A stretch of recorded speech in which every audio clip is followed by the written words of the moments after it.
this year I did hire Dr. Cyrus and Dr. Ovadia. And I'm sure if you know those guys, but I hired them from Canada. I hired them in the States for some consultations. And they had me do some testing. And the upshot of the testing was that I was down in Vegas actually. I happened to be down in the United States in April. I went down to watch the Eagles live at the Sphere, and I took my son down. And while I was there, I got a CT angiogram done. It's because you can just pay for them down there.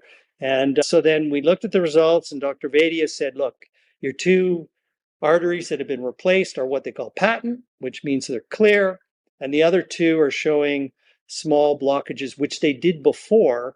Before they said it was 40%, they said 30% on this test, but you can't really compare test to test because there are different testing methodologies from Canada to the States.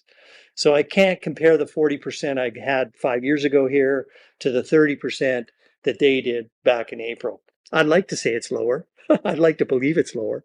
But the two arteries that they replaced, obviously with the bypass, they're fine, they're patent, they're clear. And Dr. Vadia, so we had a long discussion, both Dr. Cyrus and Dr. Vadia, on both those consultations, a long discussion about medications.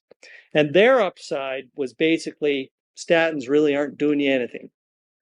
And so I've reduced and gone off my statin medication, went off my ezetimibe. So the only thing I'm on now is a baby aspirin as a post-heart patient. So I'm just on aspirin and some supplements. There's a sort of battery of supplements that you can take that are good for heart health, like nattokinase, niacin. I take magnesium. There's some supplements I take, but they're just supplements, right? To make sure that I'm getting some good stuff for my heart. So anyway, that was the upshot. I did that this year. So I'm going to get another CT angiogram done probably every 3 years or so, just so I can track and see if the tracking is fine. Other than that, I've I have no need to see anybody. I have no pain. I feel great.